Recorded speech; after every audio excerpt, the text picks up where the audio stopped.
no anopay yemfa nyina ensi yamra matua so emfa mo ne anopay me kan fu faith homi anko adwuma wo ntemu 22nd okay that's fine na birthday no a chief inspector is a free inspector eco chief inspector we chief inspector Frank Amponsa chief inspector Frank Amponsa central haya no say happy birthday nko emfama ohenere nana amamua ohenere nana amamua Rose Gold Beauty Bar Rose Gold Beauty Bar ai Otafo yes total filling station wa ho na ohenere nana amamua ewo Rose Gold Beauty Bar from Chief Inspector Frank Amponsa. Friday with teacher's copy.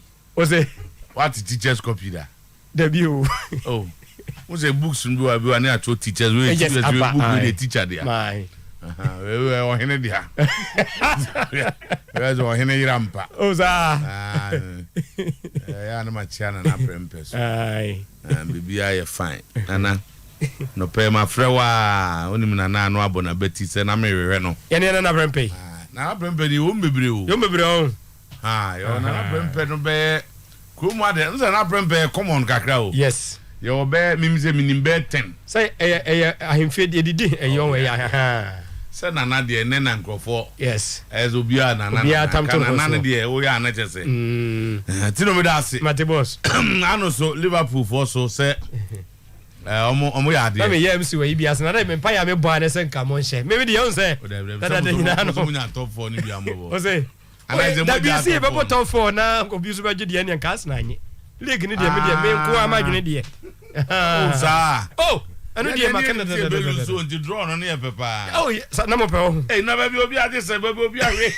obi se City koje match ba kwa ya na ye bo abi City koje United is 7 and you know start ye na ye nya 2 no yes na o se ebo 2 no ba ya come se be draw na nyame de ye pe ma ye tell mo pa say United 7 ha no one say first be kasa yes so ko no one center be cho we are the league top na be ya question 7 na tin wa hwebo no be o wa hwebi o che me kakra o he kakra ade na ayede dey see here o ade me won wa ama nya no pa mse tu hwe me won wa ne say Bona no.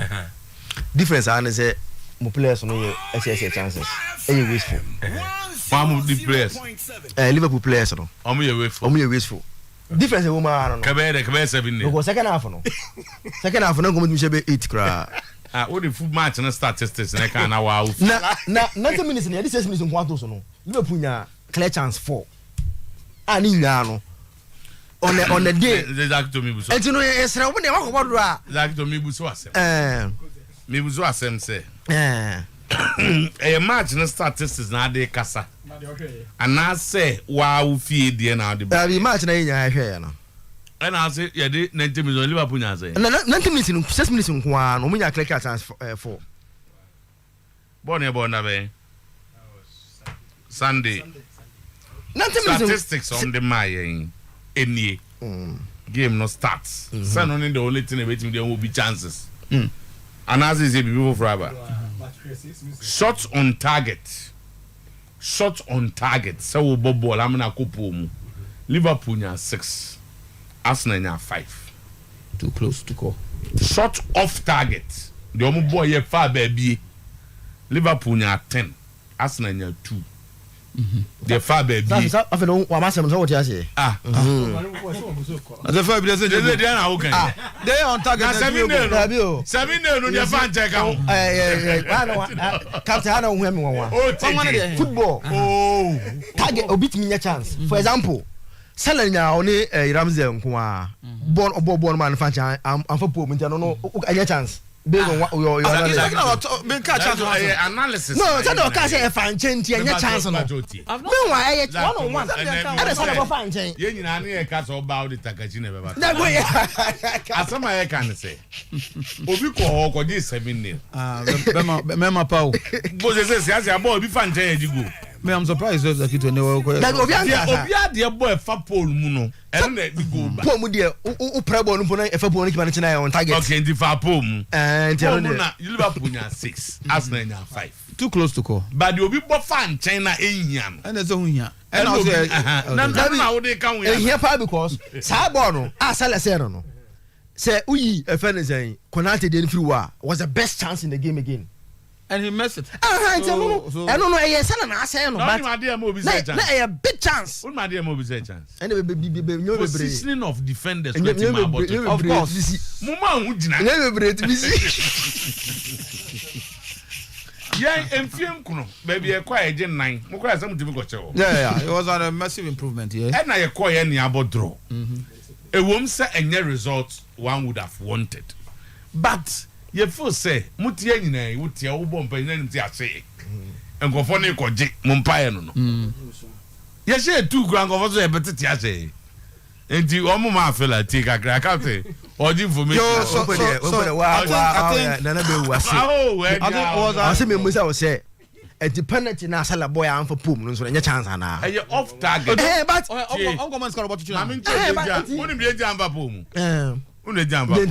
keep on movement. I can't keep on to the crowd because on him that's I keep on.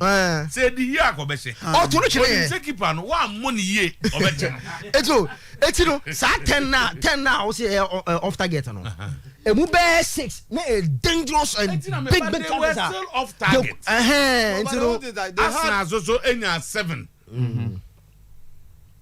The far poem 5, the amfa poem 2. More the saying, young girl must start this. No, the man will be grammar give bunch. The most important thing is the same Liverpool in that chances. That big chance that will come out against Manchester United and they scored. Tell them only difference and say they were for on Sunday. But on the day in Nimsenka Salamu Bay Kanekana. And guessing a different story. Oh, so much 2 in the great my 2. Last time I'm Mobajino. A to stay.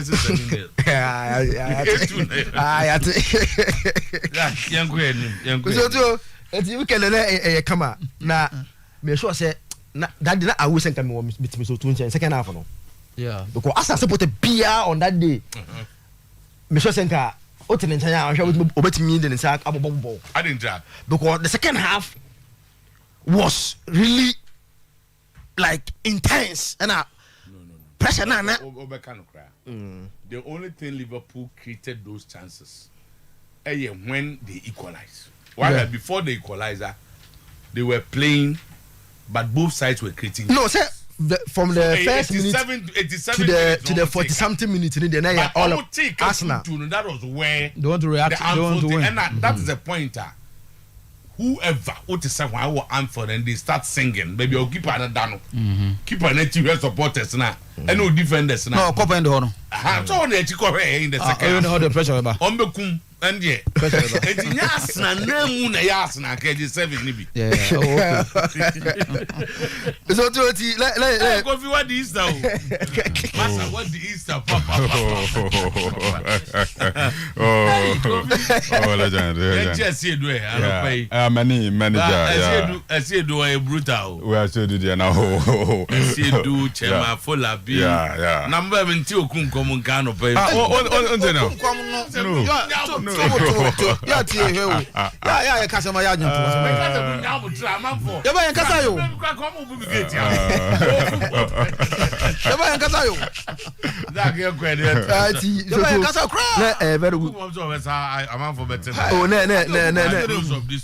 good weekend. Mayor Nankasa. Mayor. Now ni dina Nankasa design. Mayor. Early morning Saturday. So na medaho na say me for plans. I'm to phone me belly.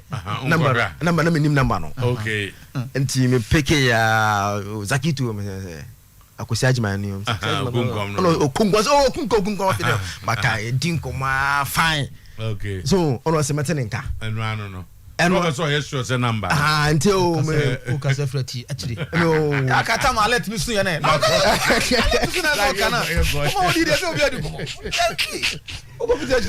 So ya ko na so dem so me srew 30 seconds.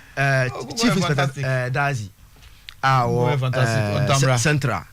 I sent a message say I'm watching you live. Okay. Na Endra. Lay ne ba Jessica Dazi. Birthday. Oko school Crown Prince International School Bokrom Estate. Entendra Chief Paddy Oko Central Salon for Chief Paddy. Chief Inspector Dazi ne ba Jessica Dazi and I said Dazi Jessica na ne birthday happy belated birthday and confirm Dazi Jessica ne papa and Jessica Dazi and papa ye chief paddy our central police station chief ya chiao kacha ne oba ne say ya yedman kama edi amano so we try to chief na we try man that body game ho na chief ye na hu and the European night football na yakoba efie sem me won bebreka na ubusa question about support for buying message na na upon side man ko supporters on Easter day o see bet me decode ni ehun some meanings bia bet me pick the free message them to buy we have that discussion na masaso ko several PM me hunu audio bia na ma we can some about ex players involvement in football administration waka mo se ko fo twabo na papa enti obana bro ma oh me won say writers from most especially from the FA guys you know up there say oye dem be wo mu twabo no papa enti so obana o ma yen hojuma papa they release you me so ene Man City at home to Bayern Munich na one game any I was here pa based on baby team see na free one thing about Champions League and they say and after City losing that final e kire say omo aben eje no ho say Champions League dey e so kona yet sen baako Chelsea e beat omo against Manchester United after that omo win 2 enti Pep Guardiola didn't Man City quiet omo no now they are on the way bibia che say now they've gained the experience enti no omo nam sa kwan no so na before they make do semi final and asa makwa do final no omo a big hurdle to cross that is against Bayern Munich. So me did say this game have come too early for Thomas Tuchel because so what the 3 games are about for Bayern Munich na clearly just say onyanya ni team no onya hu omu yie only say the first 2 games obo Kimmich and Goretzka bako winning against Dortmund or lose the cup game against Freiburg.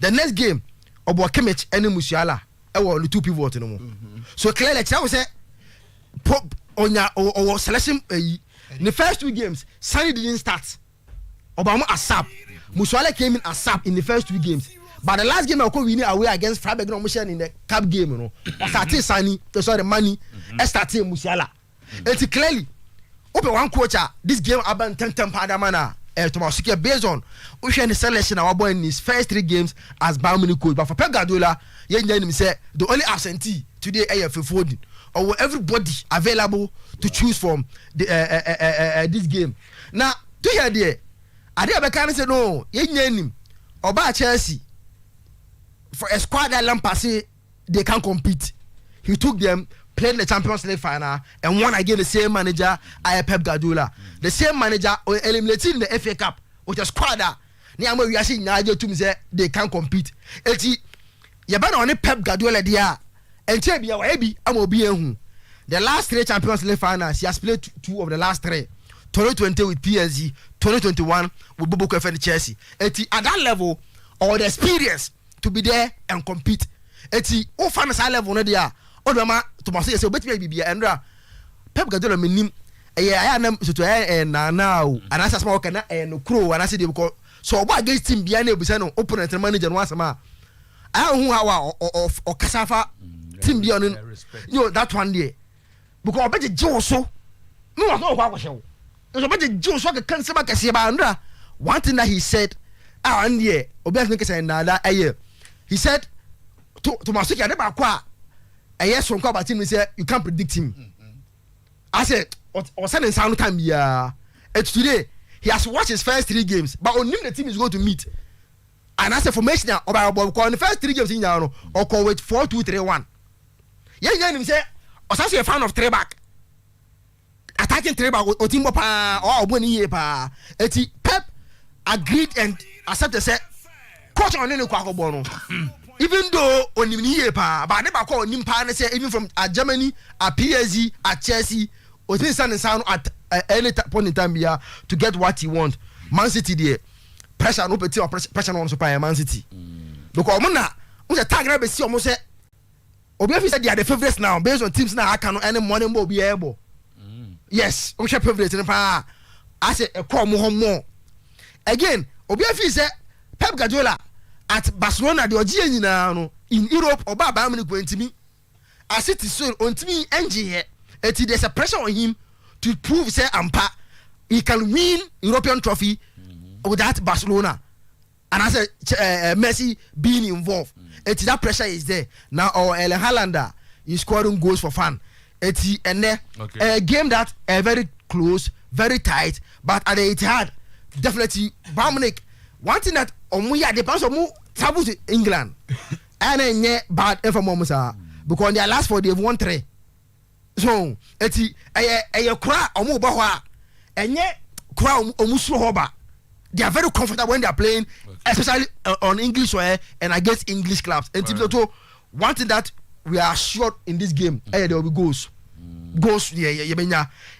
I'm looking at a scoring draw 1-1-2-2. I don't see a team winning this game. It's a scoring draw 1-1-2-2. But in Portugal, they so Inter Milan form there. Benfica actually say this is Champions League. They are one side. Onomushia so Romo. Very, very solid team. They are winning for fun. Club Brugge, Juventus, PSG, Maccabi Haifa, Midtjylland, and all these teams, couldn't survive. Maya IFL Portugal when they played Benfica. And then Inter Milan, their last 6 games, they've lost 3 and drew 3. And then Benfica, so we are looking at the scoreline between 3-1. Okay. So 3-1 win for Boga and Benfica against Inter Milan. Thank you, Captain. Game now by the point. I'm free say. City form, I was so papa. So to the last few matches the City have won since from Liverpool game against Southampton. Premier League. Yes. Straight games. Almost form so to I was so but then this is Champions League and this is a competition that they've chased for all these years. The owners of Manchester City want to win this trophy to make a statement. Say investment on my year. Not only on the Premier League, but they want to show, say they want to conquer the rest of Europe, and they hire a coach. Free say he knows how to play that competition. But then, so to 7 years, Pep Guardiola spent it in England with Manchester City. Acquire what I describe as a nearly men. They get close and they are eliminated. And to some more fun as me free someone that the test or getting closer to the competition, how to win the competition. So they should know how to win it at this point in time. But unfortunately, so they are playing against a team who also knows how to win this competition. If you are talking about top teams who know how to play in this competition, Bayern Munich is a top club when it comes to Champions League. Like Zakito was saying, form is not convincing as against that City's form. But a competition, sometimes character account to a lot. Right, aside of form, yana character account a lot. Etiana Mavoka, Real Madrid. When Real Madrid Champions League, almost different mindset to that of the league, And Bayern Munich could also produce that. So you expect City to play at that level, at that top level, form making sure they will approach that game with that mindset. As against Bayern Munich team, Tomato, yes, Pep Guardiola can't find he's not far from right. Because Obeso Chelsea team now it looks like Frank Lampard the hope was lost. At the side team this City team Pep Guardiola always you say they are the best in England in 2 cup competitions he was able to beat him. So when you are playing against such a coach you have to sit back and analyze and watch videos of all the games Amabo. No I heard Odeba. He's fond of that he will not give you that opportunity to do what you want to do. So Onyano said here Onya Avia Liverpool na Otuo-Acheampong no. Onyano said Onya Southampton no Otuo-Acheampong no. This coach Tomato will come in with a new strategy because the players are Bayern Munich. There's no way we need to say only players no. But then how to play them when we run the ball or as or go to all try and that But inside game 2 games that you want to win on there. He can put up a team that will be ready for this particular game. So as far as this game is concerned, it's going to be a top game. Top game in the sense that coach is not accounted a lot. Pep Guardiola want to skip this game and he is able to beat Bayern Munich a statement that why other teams they say you are in to win this competition. Tomatuye will also want to make a statement and say he's back. He's the coach. I will know how to play him. And this time around, he's not going to allow him to do that. So a game that we're going to sit down and see what the coaches are going to show. Okay. Top notch. So I expect City win, but a close win. Okay. Game where every team decided to qualify over the 2 legs, no. Okay. And so the team conclude say we end qualify. So yes, in Inter Milan against Benfica, I think Inter Milan show in the Scudetto say it looks like say form whether is coach, you know, and only that convincing now. So and they almost out of the top 4 as far as the Scudetto is concerned. So a difficult time for them. Benfica will form, but then some competition make as a character comes in. I expect Benfica to account for Inter Milan tonight. So right. And they, whilst I'm expecting City to win, I also expect Benfica to win that game. Yeah. Legend. Yes, I feel rather dumb. Yakwaba na bibi ay boko onso no. Onso nya good rest. Me sure so nya good rest. Not so well. Oh. So me I say no ma be brain su koye kama. Rest come. So Legend, yenda rather say of course I mean yet me you are the yakwa at the yaba. See. Sunday Kwaso. Okay. Dr. Hana. Abiyak Kwaso na. Eno ya Badu. Yes. Okay. Villa be nice. Omo pound to ma.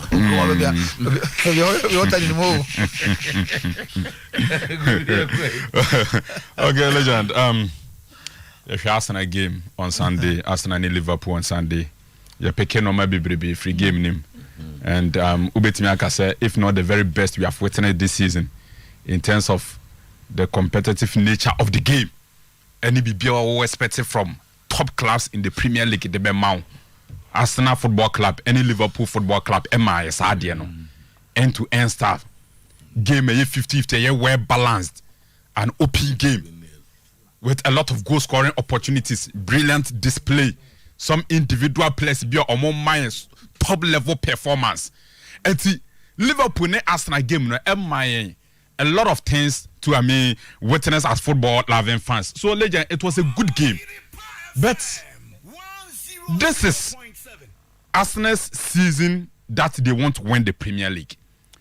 What they are now sometimes I think say of course me no be arguing said the idea of Arsenal before the start of the season to make the top 4. Before the start of the season, that was let's try and make it for the top 4, so we come back to Europe.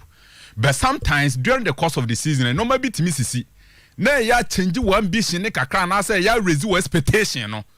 Say even though this is how we started or this is what we had in mind, but it has to be a season kwana, you bet me I raise expectation, so now, Arsenal I raise my expectation, no, from only Champions League football to winning the Premier League.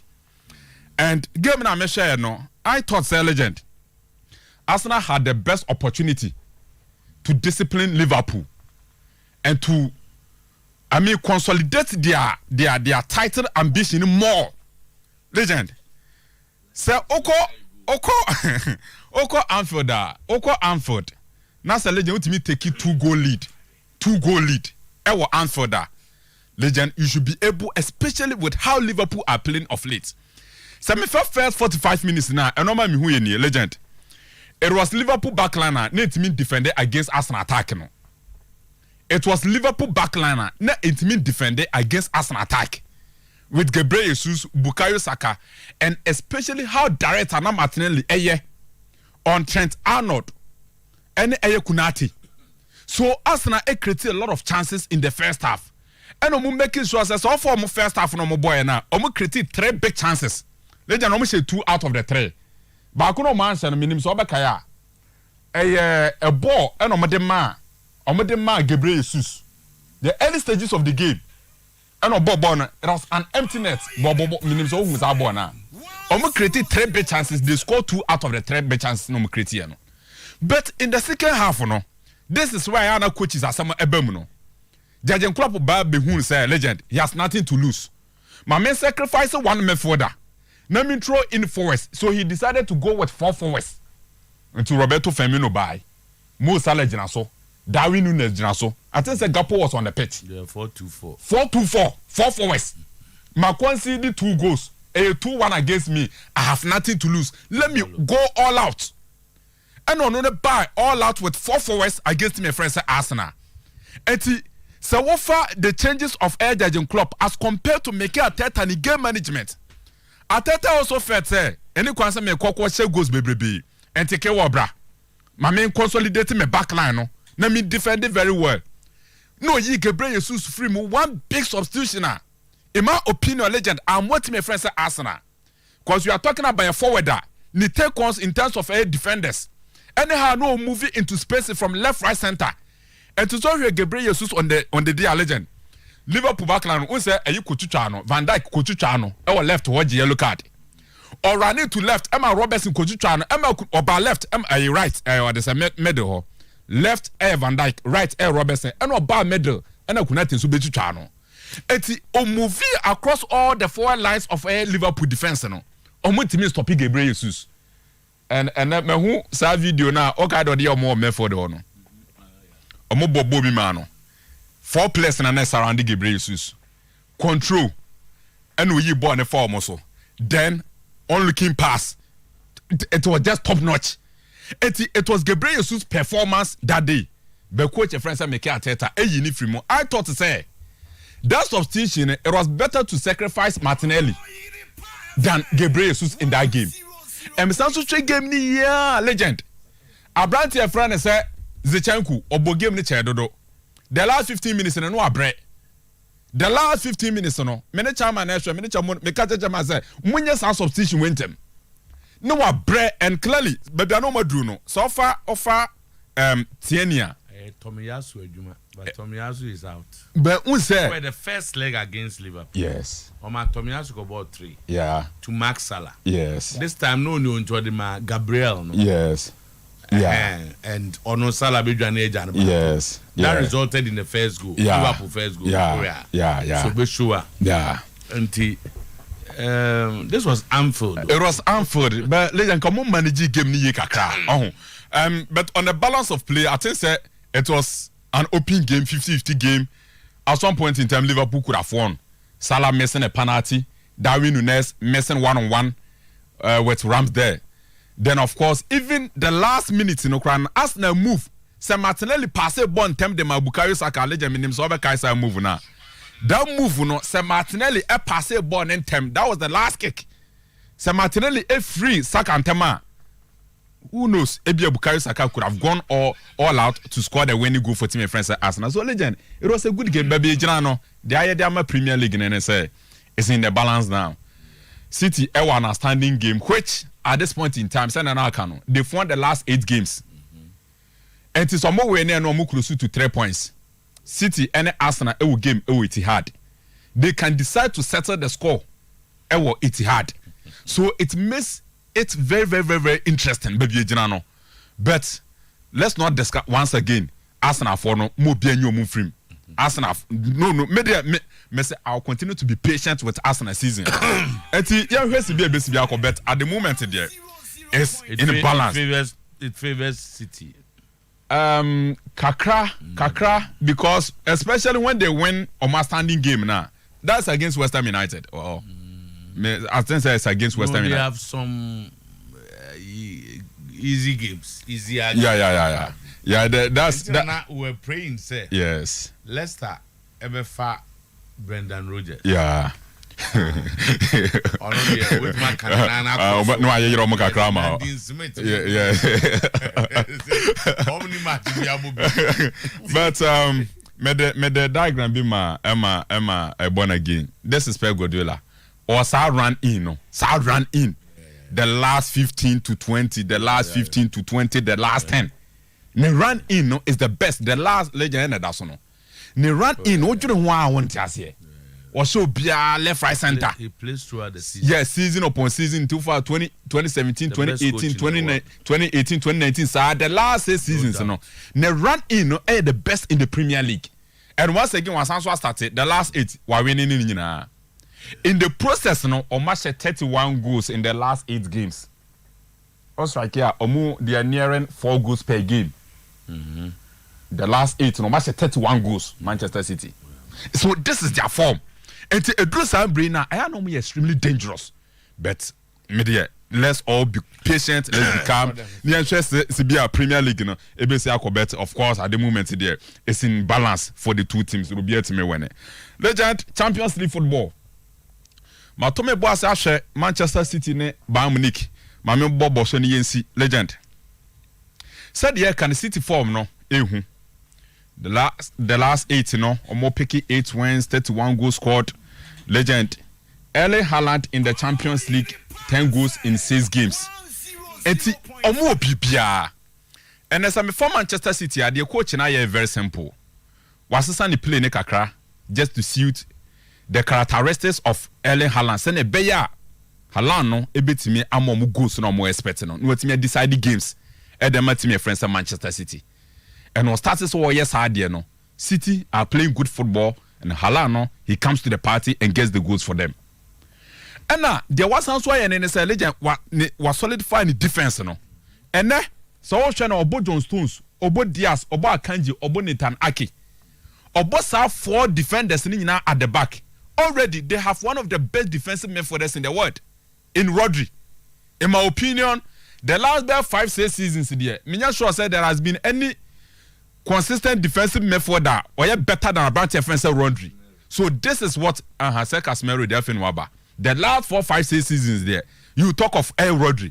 So today, when you play against Manchester City, you don't get that openings. Unya sa chances against City because there is John Stones, there is Diaz, there is Ake, and then Obama for the now there's El Rodri, and so it's difficult to create openings and score against Manchester City. Now, some way with defense in India, when the more game is say then at this stage, or more tremor for there's some more balance. Rodri defends very well. Then Gundogan is a game controller. Kevin De Bruyne gives them drive. And it's a Manchester City elbow bar. They penetrate through the middle with the passes of El Gundogan and the drive of El Kevin De Bruyne. And that Manchester City game now, legend, why is it difficult to mark Omo Forest and NSA? Almost spread the game in a lot. Jack Grealish are picking good form at the right time. Riyad Mahrez are picking good form at the right time. So it's a game require day in method for them. Because of Omo wingers, they are able to expand and stretch Omo play. No? And against Bayern Munich, Pavard and Alphonso Davies, Omo Ejumaye, because of Grealish, then Riyad Mahrez. Omo form no who papa. But so from Bayern Munich team na legend Kakrebi. Munich, the last 16 games no mabono. Legend Oma keep clean sheet only 6. A team concede. And Haaland is on top of his game. So Manchester City will definitely score a goal or goals. City definitely unbeshe goal or goals ewo Etihad ene. Because the last 16 games for Bayern Munich no, legend clean sheet only 6. In 10 games on my board, the last 16 no, omo concede goal. 5 out of the 16 no, legend omo concede an average of 2 goals or more. And this is Bayern Munich defense. Upamecano any delete. So far side defensive setup here. Dena Manchester City bedroom. Dena City bedroom. But legend Drew said this year you should be guided. This is Bayern Munich. Okay. On my last 3 games on my bonnet here, no we need 2 out of the 3. The last 3 wait here no. So legend game with the thing, but I'll go for double chance Manchester City. Double chance Manchester City. But don't game bar. Goal scoring drone game bar and shada enyemoa. Benfica will win against Inter Milan legend. Yeah, 0. Yeah, go ahead. Mamedi can wish say Loveless. On so you be on fire sports in Niagara. Edine followed Amankwade. Yes, from Bekwai. Yes, or you'll be on fire sports in Niagara. Nti on say ya na me mentanya siasia de ni bi. Yeah. Siasia do siasia no de abom. Oni Clementino but nipa bisa no so too. Na omo deserve de ya mom because of omo support omo de am throughout time. That's right. Eti say Loveless of Amankwade happy birthday Nyankopon show. Na oma wo enkwa tenten na bibia so enko kama nto ye say Lovely dada kwame so I say lovely that Kwame Kotoko or Jenasman California High School ewo Puano Bekwai municipality yes no it is a lovely happy birthday. My men sound far kwanya we are so to me ko because me spending Easter no ko na menchia adwumayefo mo Rock City almost on far yes sports in agro correct Von Irene ene omo reception ho ni nyina no ye chia omo me sure say sabria make say kwa no omo de omo afidie na to a omo 80 and aso omo hair sports no nti adwumayefo mo ene omo ko wam so to enam kro mo hia wa o ye tie mo sports ye hemo sports mo ya de ne sa anyoma no omo nyina from prior so abetifi nkwatia all those serious no so to omo hia me a yedidi nkomo ne de ye bia ese ye nyina no ye sure sa no pay omo ehwe ye 80 ento omo nyina so ye do omo ase menko games e course so weekend ye twemo my concentration will be on the Champions League. Bema Wada Champions League ne debia kan ho asem na emso raba akwa nansin amanfo kan ho asem power Champions League so ya da powerful e Champions League ne Pep Guardiola. So the Champions League ne dey Barcelona nkwa no timije no because we win 2 Champions League trophies. Ne mienu nyina no oje na Barcelona 2009 2011 and oje ebi kura to aso kase se woni Lionel Messi ontimi nje Champions League ubetimi no ma ya adwene ubetimi so akasa woni omo nya adwene omom no mo ebe ya adwene beka so ampa se woji 2009 ji 2011 no na nyina Messi we the team nim owie ne Bayern adwuma no sorry Barca adwuma no and okọ Bayern o spend 3 seasons at Bayern Munich obo semi final hat-trick the 3 seasons ni nyina o Bayern Munich no so every single season be almost semi final of the Champions League but when team anko final anko cup then the next step be England to Manchester with Manchester City. Guardiola said the 7th season ni at City yes so to wabo 1 semi final 1 final and penifo was simbi omoka na menim se wona na se na aka se mpanyefo nsem ne bebre no se ye review yes sem because we asesa omo se ba ko nkyero damfo ana me bo omo se ba ko enkyero damfo okay obi oye bodani biam so to obete no so obi ye bodani na wote a unhu se nipa ba ko na sa no so okoche no because wuntimi baba hu mienu miensa enan enum nsia no mo sa no e kwa akoche bodamfo ade ne se koye nipa ba ko a mezoto edam na wabo ne ahode ekura no obebu afa ba ko no so tie se ba ko nkyero damfo. This is the story of Manchester City as a football club.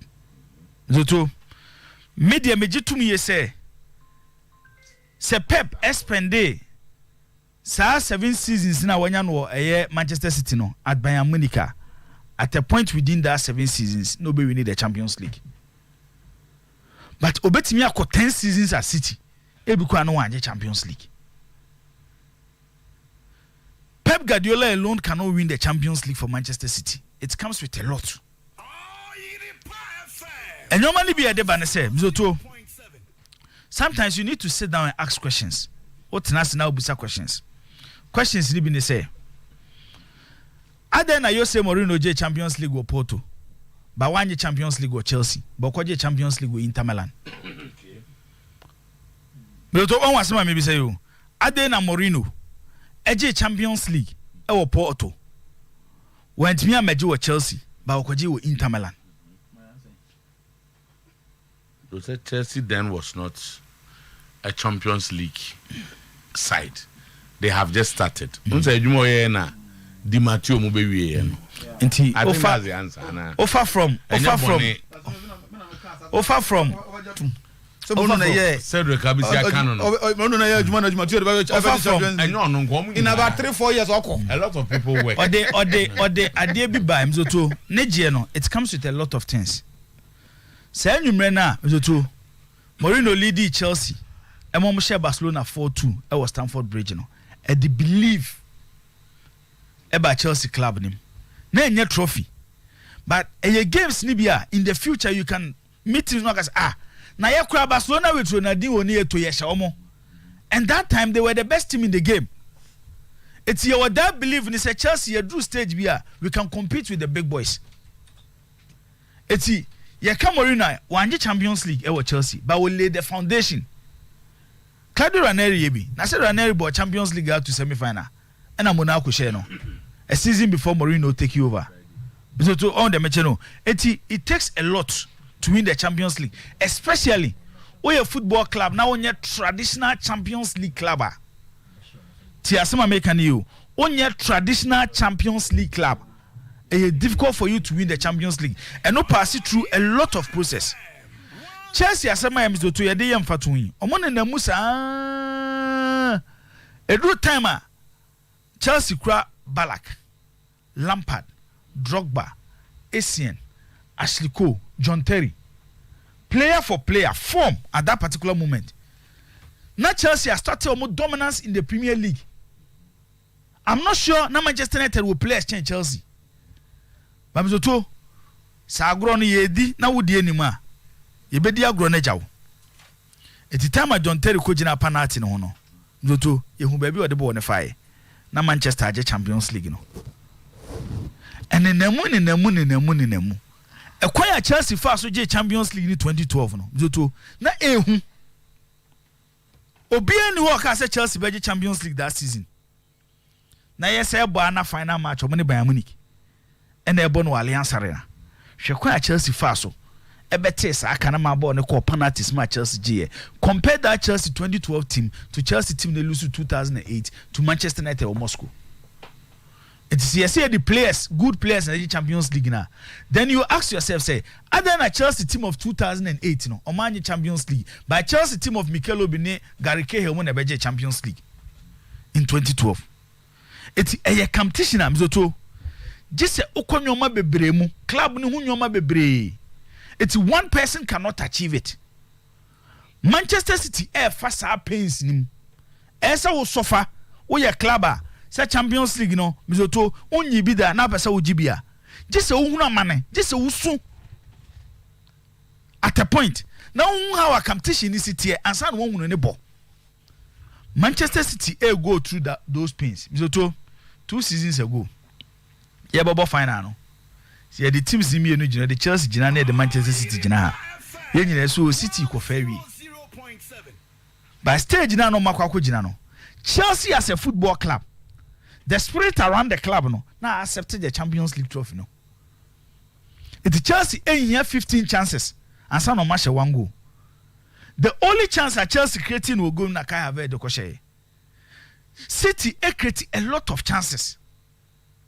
Now Aguero Bobby 2, na Sterling Bobby 2, Divine Bobby 2, Eduardo Mendy Sevubi.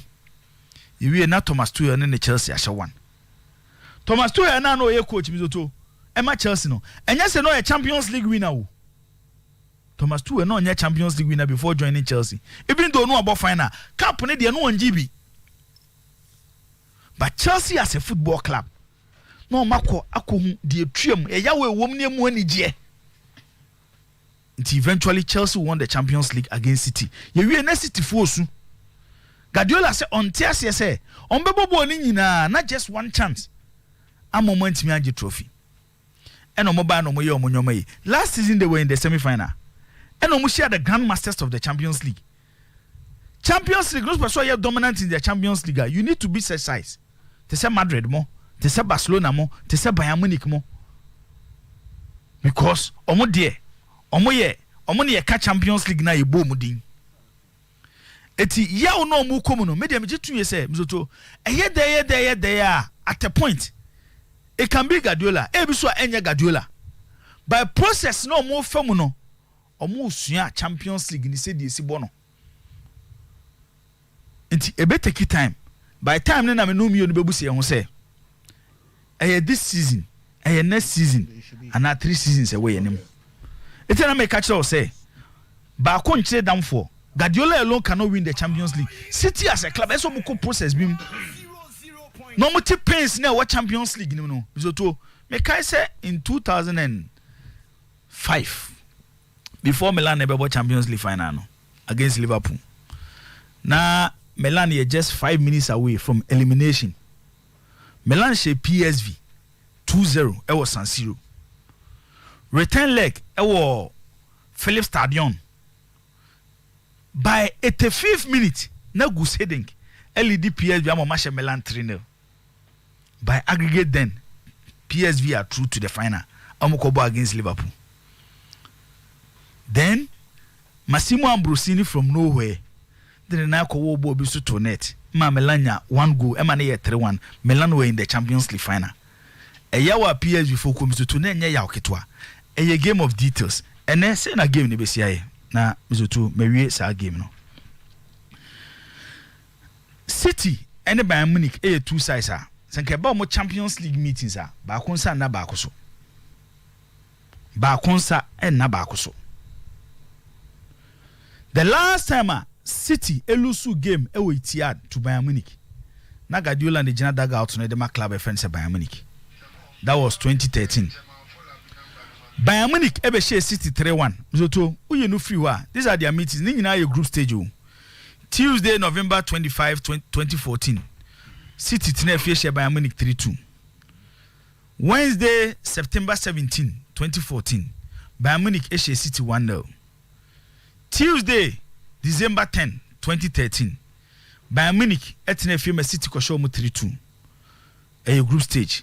Wednesday October 2 2013. Bayern Munich ebe share City 3-1 and na Guardiola wo ho no. Then Wednesday December 7 2011 City share Bayern Munich 2-0. Then Tuesday September 27 2011 Bayern share City 2-0. Na mizoto onim say in the last 3 seasons of the Champions League, these two clubs say we knockout ties I determine the qualifier. Now we classify as points are. City and Bayern Munich and amass the most points when it comes to Champions League the last 3 seasons. Bayern first, City second. This season in the Champions League, only the best side in the Champions League. Bayern are conceded 2 goals in the Champions League, City are conceded 3. But this is the difference between the two. Bayern equal goals from every angle. City on the other side, I rely on Eden Haaland. Watch 10 goals in the Champions League, the top scorer of the Champions League. Haaland any good history, especially what the club could share Bayern Munich. 7 attempts our year with Borussia Dortmund when we need back. Coach a friend said Thomas Tuchel, a very good record when it comes to cup competitions. Cup competitions against coach a friend say Pep Guardiola. Almost 3 times. 3 and almost Nini Guardiola and she go back okra. Enfantia coach a friend say Thomas Tuchel. Ba me de me kana masaka biem say mintimi predict say be yenne anase be yechina. 2 teams no moshia no so you be a very good game. And obi obehye ne yonku bia no stand a chance of winning the Champions League this season because stage we na yeduru no ye ni any other club e wo Champions League ni ma wa perform better than these 2 teams. And they don't concede a lot too. Baby omugina nei so City every the round of 16 about quarter final no. No more share Leipzig aggregate 8-1. Na Bayern Munich PSG Edo film in the Champions League and the success of their stories Omuko pack the Princess ko share PSG that had Neymar and Messi. Omo film return leg no the team also had Kylian Mbappe and Messi on the pitch. It's way Bayern team am to Omo chire bibi this season the Champions League game ni there mfimfin ho and am to the obedin mfimfin ho ball na ball no obe win game no. The closest I am recently to ball na Kevin De Bruyne ebo as a player when he's in top former. I brand a friend say Musiala our Bayern Munich. Way 2 midfielders am to you cannot classify them as traditional number 10. Babetia classify them as modern days number 10. Sometimes coaches prefer to even use them at number 8. But Debiano Omobo as the last man, so teams no in a 3-man midfielder. Omobo at the last man in their midfield. It's in a game will be won in the midfield. Bayern be winning game now. Zoto Musiala. How he will compete with a branch friend say Rodri. City be winning game na Kevin De Bruyne. How he will compete with Joshua Kimmich. Nti this battle imienu so to and be determine game no. Me game ni din a be ma boda. The first leg will go for City. But no end determine they will qualify to the next stage. The first leg will go for City. But no determine they will qualify to the next stage. It me game ni din a be ma boda. It's possible we might see 3-1 for Manchester City. Ewo and the game on bebo ewo itiad no. Now return leg no will decide the game. By your one sider when they are on top form, no mubo muhuma, omutimi share a lot of goals. Benfica ni Inter Milan game no mbebo ne San Siro ni de. Champions League abakwa sem na akire me sem so too. Clubs beat me call bad moments. No, Portugal, yes, Porto. Clubs beat me call bad moments mo in their league. But mo finding a way to play in the Champions League. Sa story ni bi na Inter Milan e choro no. Omonya side omaya flamboyant throughout the whole season in the Italian Serie A. By time you draw Champions League no. Say the Inter ko two group e Barcelona, e Bayern Munich.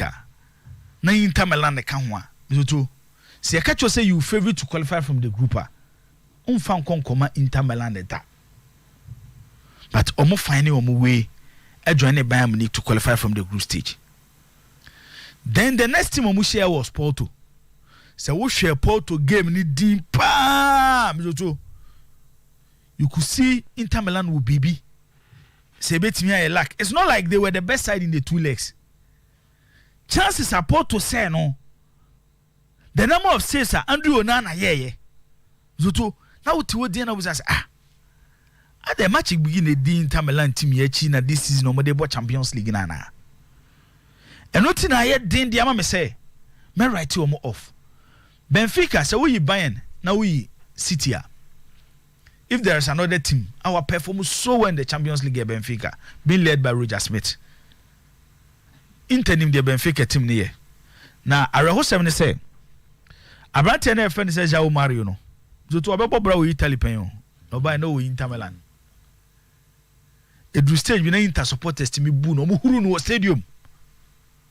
Mutimi huru no. It is any breno. A be inside fire be jabi e wo João Mario mu. Ene support Benfica everything be will give me ma. They will need the João Mario spirit. Menya so say Bella Gutman beba be hante wo mo. E wo game no bebo against a club offense Inter Milan because stage na the Bella Gutman stage no mundu that is the final. It's quarter final there. The Hungarian wabo club offense Benfica duano. O ma me hunu mo at the quarter final. There be. But I think João Mario be play a key role at the Ama club friend say Benfica. One game as two if there is a gamer. Is so close. Little details and a bit determined gainer. Inter Milan and a club offensive Benfica.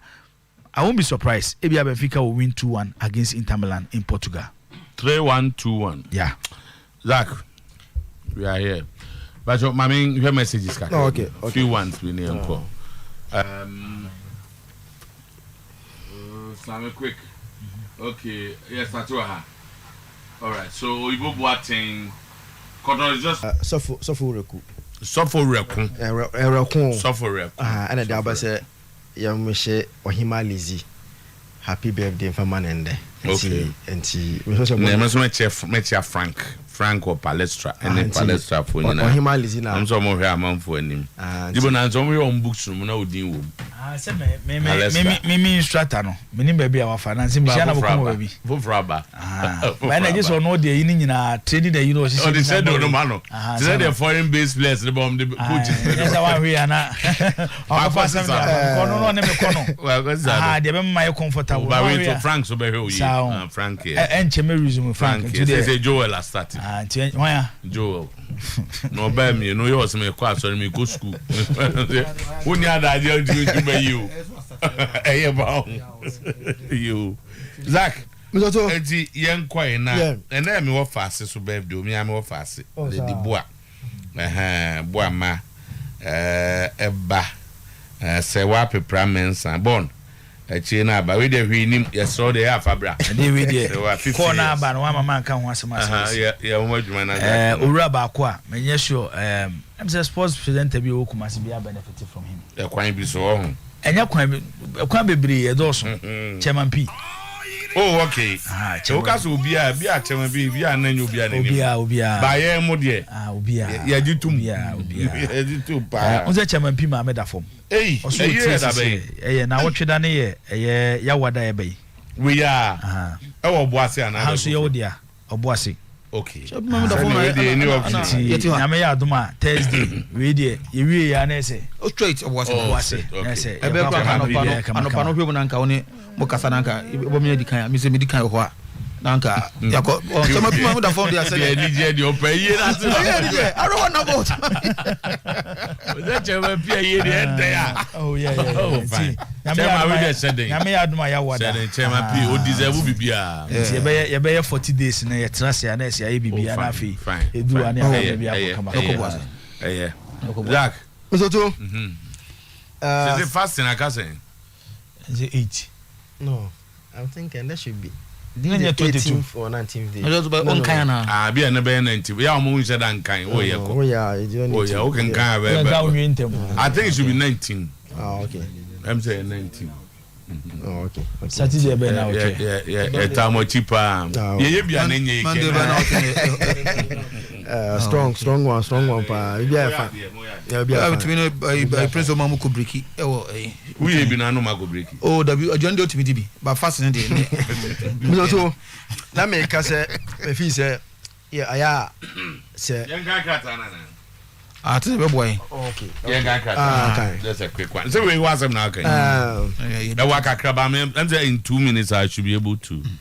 Also, on this holy occasion of Easter, I bring you peaceful greetings and wish the entire Santikotoko fraternity a happy Easter. In the past few days, we have witnessed some unpleasant developments within our club. As Santikotoko is not new to these developments, which seem to rave its ugly head every 3 years to derail our development and progress. This year marks 88 years of our dear club's existence, and juxtaposing that with our status depicts surely that we are far behind in our developmental agenda.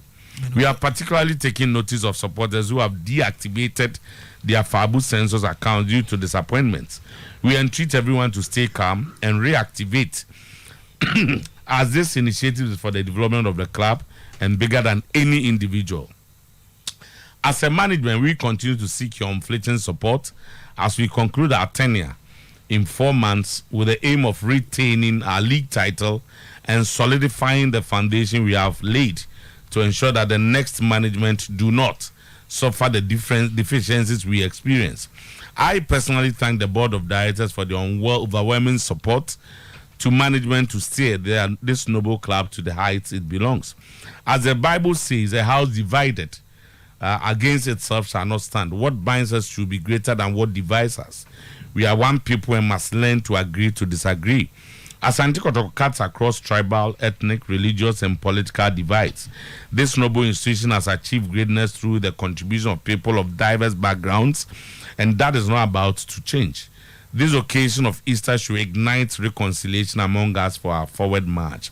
It is our hope that recent developments will serve as the catalyst to deliver us from this repetitive menace through the death and resurrection of Christ in this holy period.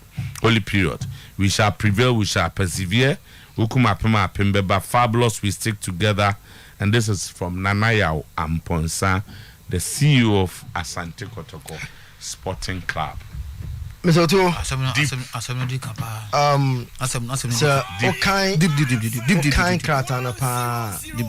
first point that I am much interested.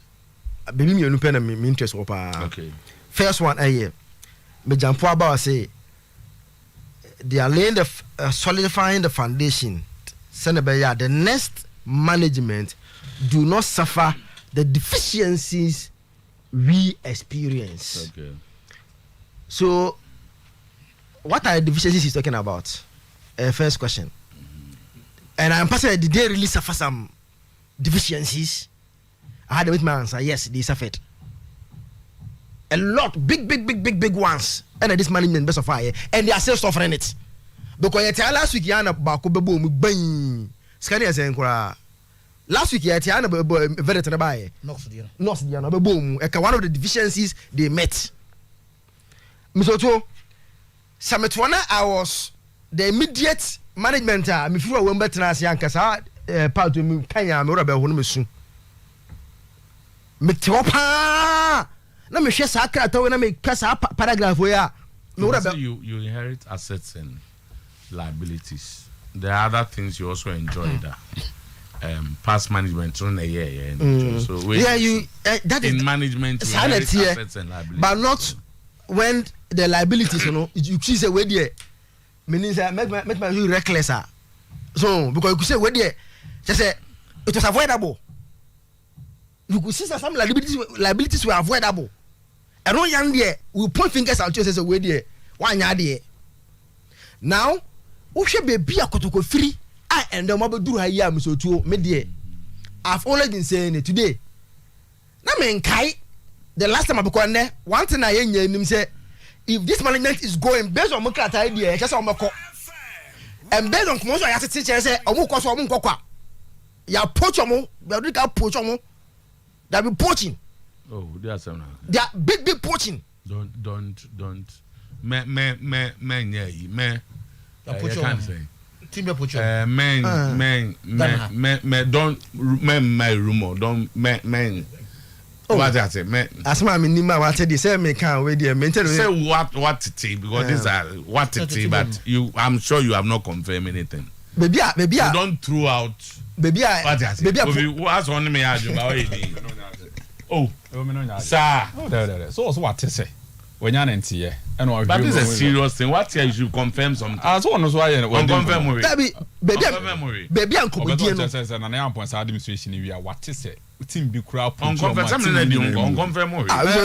not confirming anything and he's talking about your so what is it can you throw it out so you say you talk the next destination what is it Nana Yampon is still the CEO of Asante Kotoko me know how dangerous that statement is if you have not confirmed it after 4 months you will not be the CEO of the club again and now say whoever whatever anytime person and if at this stage you know they you must also say obia Putin this is football so where will his interest be between now and the time he leaves so again you must say you should confirm it because they didn't know it's good also didn't come suppose that be poaching your body so you can be at a club no be poach obi no do nkomo and no matter so and at the other side and so on here and is whilst you are thinking about the club no Nana Yampon Sano so should also be thinking about his career so maybe just maybe on so when a lot of insight you say he'll be made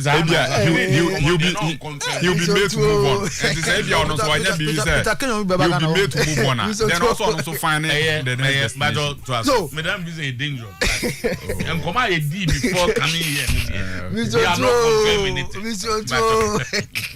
eti baby akotoko gina no me feel say let's me kan krata no me feel say very well CEO no atro. Now the good thing is that today that deficiencies now on metro no they're able to at least make sure some be one you took from say week be I don't go back call fitem mechanic every week can you confirm that? Oh yes that one there omu to camp it me ko ho mo kwan so no omu gina no afeni afri fitem on mechanic yi and they show be every week na ko kwa say mechanic but today they have luxurious basa omunama players feel comfortable it has been solved and then na me hu bi da say kotoko say kit omu a 3 years every year biano design you change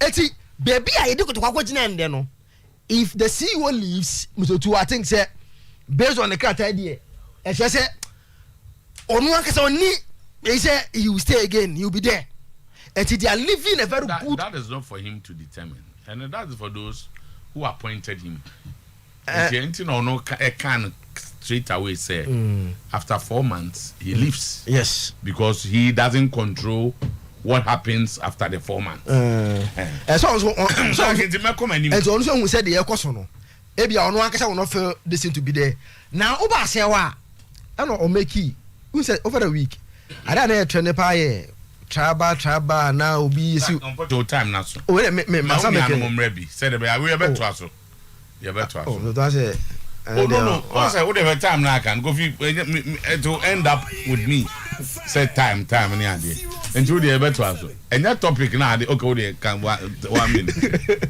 what's that here say some person can na say as me nim baby a free ba say na any crew but for the CEO to address it in the statement say something that we're concerned about which statement because he's not direct on anything or say Kotokati across tribal, ethnic, religious and political divide. Yes, and which is a fact. Yes, or the because of over the week has there been any religious issue? Yes, has there been any political one thing issue? That's about Kotoko. No, you heard about tribal or ethnic. Yes. There was no religion, there was no political, yet he mentions them. Some guy the military and almost say tribal.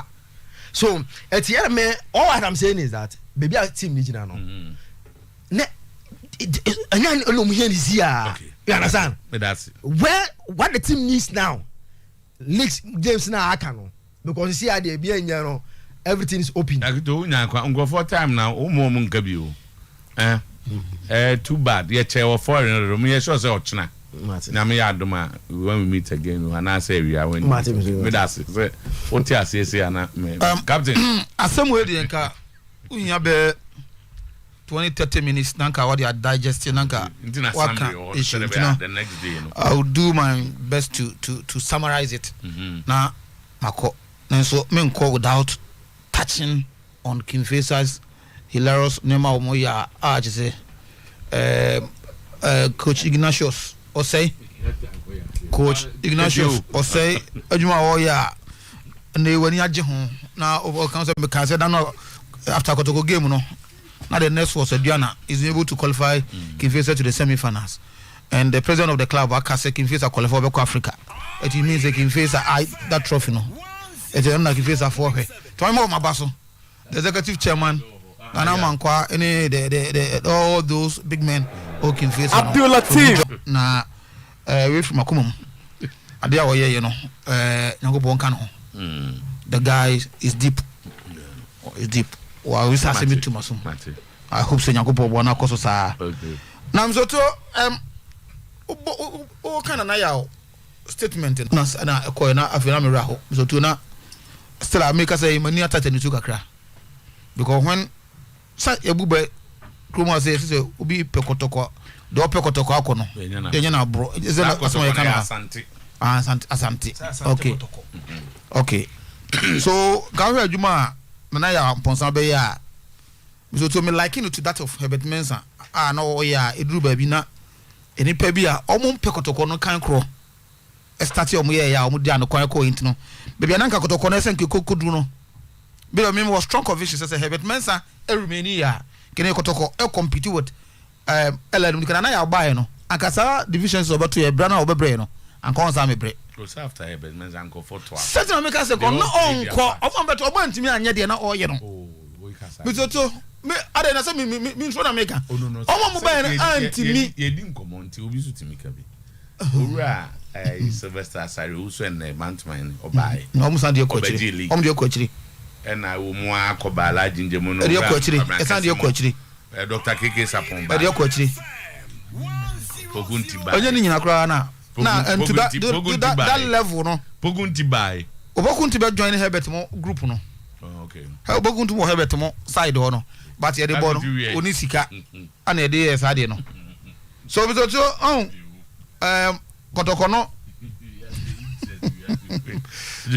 no se Obokunti o yo kotoko wi ko no ni fin yeah and then they obi anti men kasa fanta no we do kwachi oh say wi ye hu obi asomo is a mantle obi asomo ye de place ana Herbert ko no we about man na kotoko ni league he won the league so when you talk about kotoko so na me has for come na make catch say so obi na mo tu say na yenye no omo to mbu kakra na concentration ko ba bia omo ya de ma na omo nie ne omo ye and be team pa fa team na fa be bo omo you see na ya Mponsa adwuma oba ya wo ye no Asante Kotoko Misotuo say was a bebu no was Sometymer mu dia anka esi heli no na anka push abrante no na oye adwuma no because wa kire say ye man no that support na obetuma ye adwuma no etina ma kotoko supporters eni age no ho eruti na kotoko supporters bi tete say ne ma bi say e course ntino omo start here omo fabulous hwan no mo ye no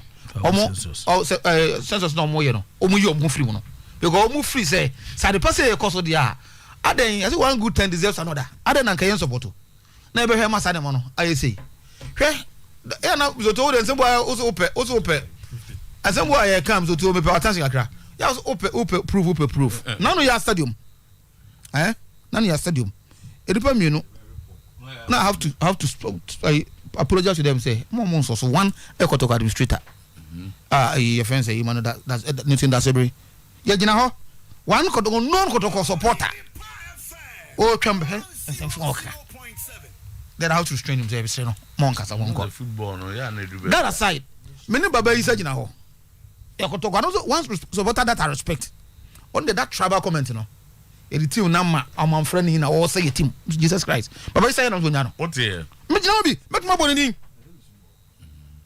pakrodin e no kotoko supporter o radio so a o claim so dokotoko what does here me do chwa gusim a che when the count mebo exercise be en back so be yan na what do you know say no odo kwakwando ano aha that's the statement where no so they have to restrain on own just yes what they make that statement so kotoko no baby aduni edipa bia omo tra ye kotoko ma omo every day na kotoko problem bro akagu ho enam ke kan sem hunu na bi paso sacrifice so that in time because to ma me kwa make kan sem kromo a na say me no opportunity ni mpanifo bi di nkomo ana mo say nipa bi kromo anya kotoko ni no mo pe ombo tom no mo dwene bo ase ye be sabe ade no mo yi e dia di biem na ma wo ho ani kan ye be sabe o ya me ko na me so to sase we dem a e ba no e ma re ho ba na me do ni bra ba na me kan sem men kan sem because the coin nam so ma hebet man sa coin me ya me ye popo na me ama me fira me coin ko supporter ma ko ko sympathizer ye nya me boy e beto aso I don't know me so ko mu e beto aso no me danya ne na mate Mr. Osunka from Germany me father ba ko Germany ti Mr. Osu ye cha na ebusuafo ne nyina nyakobo nshira na onka mu nyina mo ho okunkon de mayor de sia kana asem anti mayor radembo na odwumade wudie nyina no mayor oh na so onim ni din no say the water ase hwa me friend mayor anti that is it okunkon welcome bro so I said you have to message say o he program ni nyina Mr. Sidu na kasa auto message say great guy or he program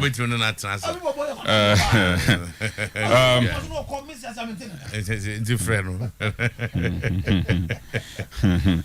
legend I think say senior TBA no when the crack can say hwebi by the end of the season you be who the true state of Asante Kotoko as to whether say management we be twaso and also mbeko the continuation of the current management na be gina board no so be hwe so pem so be ma board na twaso and as a 3-year mandate abawe enti e be da o mase ni agya o mokwan enti we kan sem ni nyina boma nsem na chief executive officer ka no o kan ni nyina boma I mean, he wants to call a clarion call unity in United Kingdom.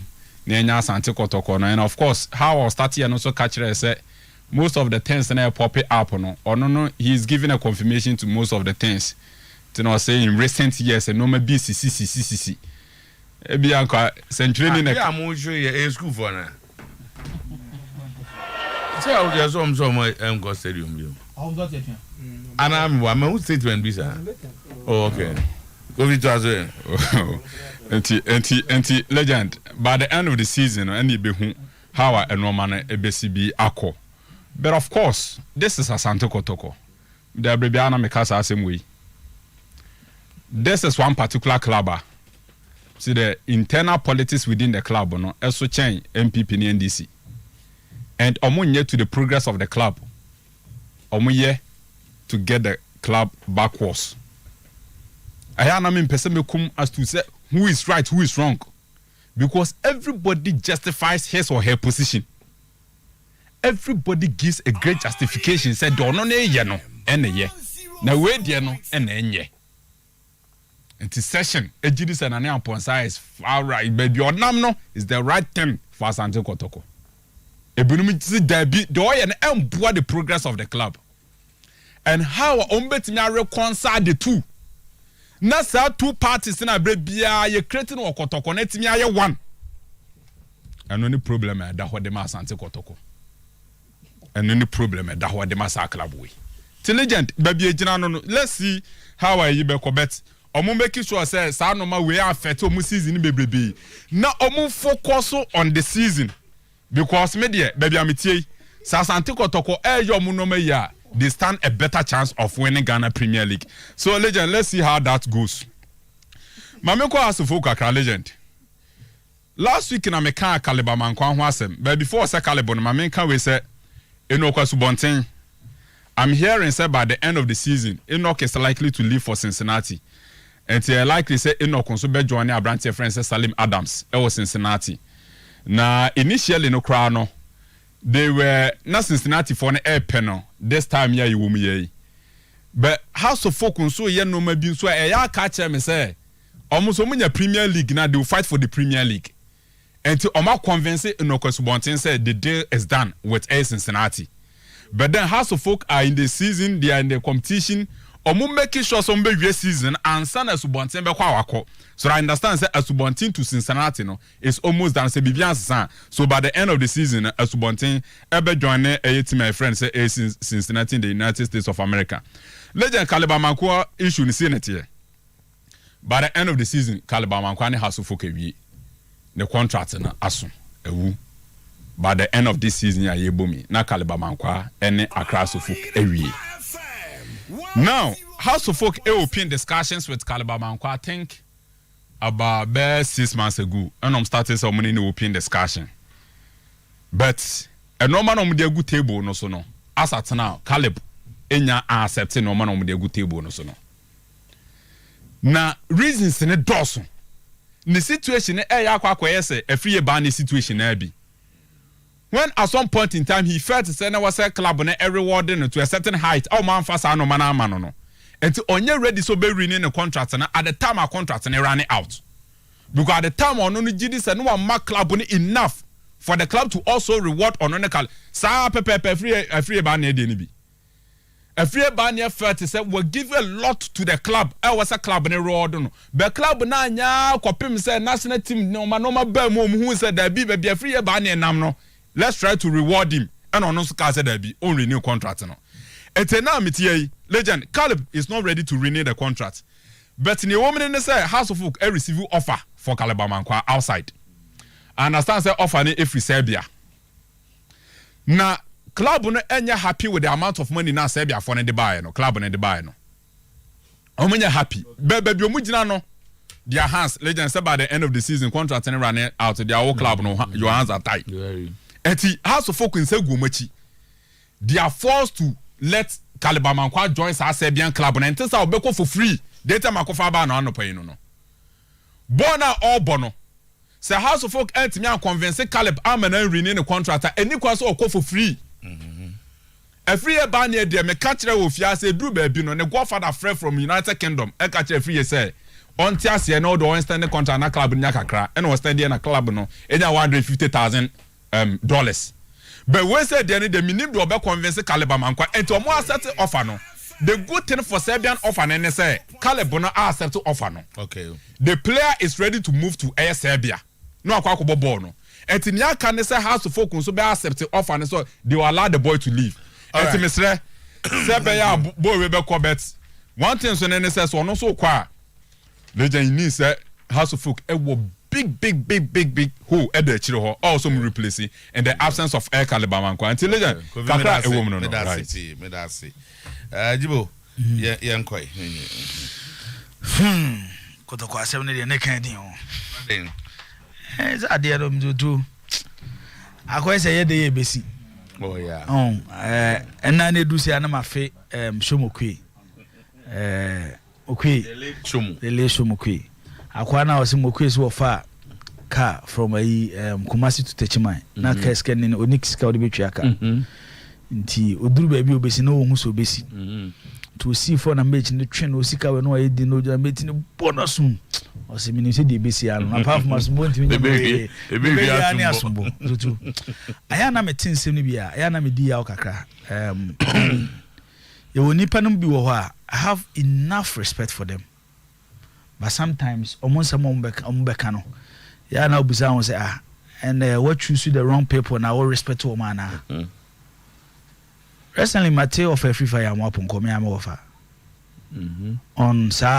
on the tribal issues in this annual of our party. I will join the OT, a Sebino Yamuni Rollins. One Casa party and Fonguana Kojo, of our Sufi and this in a mouse Sufi. As you saw, ya Santini, we are canny. So, a party no young Fonguana and Joania, Kofan Cabbage, Uber to join the party. It's when people tow on that liner. Sometimes I may be disappointed. Of I am up on Kobe Kotoko, of Fanchira de Bako Yamakotoko. Even when Ura politics through the popularity of Kotoko, personalize. Men personalize, I'm tackling issues. Mindi of an Besame Chese, ye mina ye Timon Muzutu, and your Maya, Yenina ye doyehu. So to the mention, and Obia Tikwa, or Tony Safreni Penina, no mabe join be. It's when you get such people, no more make those comments. I am a amount for with the danger in it too. Zutu. Sansem na yakoso na yafa ne trano. People don't see the danger in it. So what them china say? Eti akaye kura dem Zutu. Ye mem eyade anke yen so. Because ye to yen safro bia oba santime mam Zutu. Ye wo Fantinu town. Ye Aga Junction. Ye wo Sawaba ye we. Okọ other areas. Okọ Accra no wan nyina. Ubehu sa nyoma nti ye de ye tete frafra.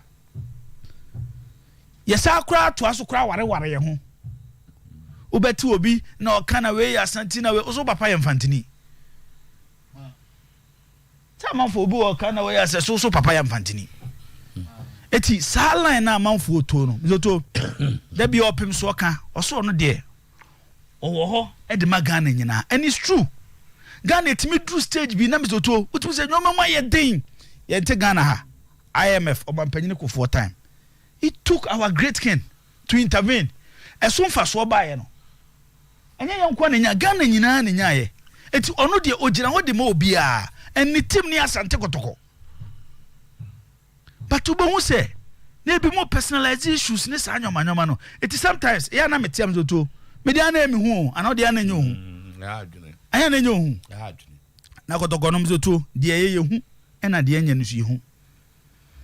Siasi ya kasano. O say on the no do Herbert Mensapa. Yes, ye mu bi near do Herbert Mensapa. 0.7. Near do Herbert Mensapa. Ye hu baby a Herbert be fa kotoko. Any baby o de kotoko do ye. So to success eba in so many forms. Ade fe say success eba in so many forms. And enya de a obetimi achieve no overnight. O sori ade a chian no nya. O de nyoma bebre ni sisi wo. Hwe. Tamora Herbert Mensa ebo final with work new year no 2002 meboa. And 2 years Kotoko South Africa final beam Confederation Cup. Yeah. That time Magic Cup Winners Cup and the Confederation Cup. And then the Confederation Cup bako. The CAF Cup and the Cup Winners Cup. She said team na a ball 2004 final no. Who said the foundation was laid by Ura Herbert Mensah.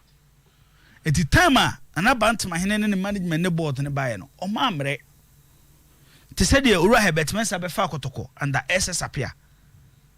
Sa Brenna Obre no. Time and an abant my hand be fire no.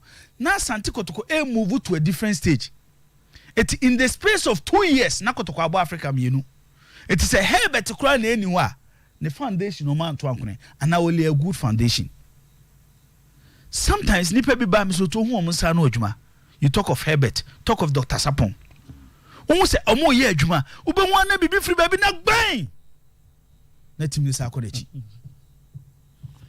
I'm not saying say untimi ndobi, but I'm for refi say mi so to the current board and this management. Time omo take over Asante Kotoko no. Na Kotoko 7 days away from a FIFA ban. And I'm for refi. 7 days. Na 1, 2, 3, 4, 5, 6, 7. 7 days away from a FIFA ban. It took took the intervention of Mensia. It's board with any management. Any Juma board need my management. Oh my Juma based on baby on Fakotoko. Ebi Omonje Africa. Team na friend sa Sante Kotoko. Yet in 1935. In the history of the club, is Otomaji Africa Mionupe. Ote 1935 basic 2023, how many years? 35. It's even winning the first African Cup in Uzoto. It took the club a number of years and some winning Africa. League Kwana Yekano. You started Ghana League. First league Ebonia Bay. I think 58. 58. Oh, they yet take the air money, the air for the infant sitting in our cry bear 7. From 1958, Ebepim 2023. How many years? You go check here, say 58. 1958. You started league 58. Okay, any. 65 years. 65 years. Yeah. Okay. And out of the 65 years, I'm trying to say about league or Ghana no. Kotoko Ajimu 24. Meboa. Yeah. It doesn't even represent half. Into just every year beyond and yet every year be a league. But so what to one who's a foundation here? Support the foundation. And name is Oyerepa. Yam fan say. Kotoko players wo baby a sebi on betimi asesa mo. Baby on person muja o mana on beko. Baby obi on person kodun so betimi akọ. Enye success ni bi no. Because na club na wo ho na ni bi. Enye bi no. Meboa, enye bi no. Anya hwe omunya asa facilities no. Ema Kotoko supporters group bi e wa amano ne recognizing we say ese ma ye players na machines a on betimi di akọ gym. Enye container na etimi container gym machines no. Enye success ni bi no. So what did I say? It's anya hwe no. This current board and management also, I think they have done a lot based on baby on beto club no and then baby on mo dey do no. That's right. It is sometimes so to omo ye nipa. They have their shortfalls. The difference between ye and Nyankopon no. When I saw what he says here in his life, so at a certain point only a mistake there. It's there. Yes, but ocean your man from all angles. Sometimes you are meditate in your man especially against the young man. Nana Yamponsa. I feel sad. But Mizoto, Osha Juma Waya, made a little advice and say Fabu Sensos no. It should be there whilst Nana Yamponsa is not there. Made there be say is the foundation of Kumasi Asante when it comes to finance. Oh, they have to. No. Nanaya will not be a Kotoko forever. Yeah. So tell me at the point Nanaya will go. But Fabu Sensor should be there. Our supporters will contribute. Mankind also don't come message, yeah. But my was it that Kwano really put up that behavior and all on that. In the chairman, and no one fans say I'll read the rest later.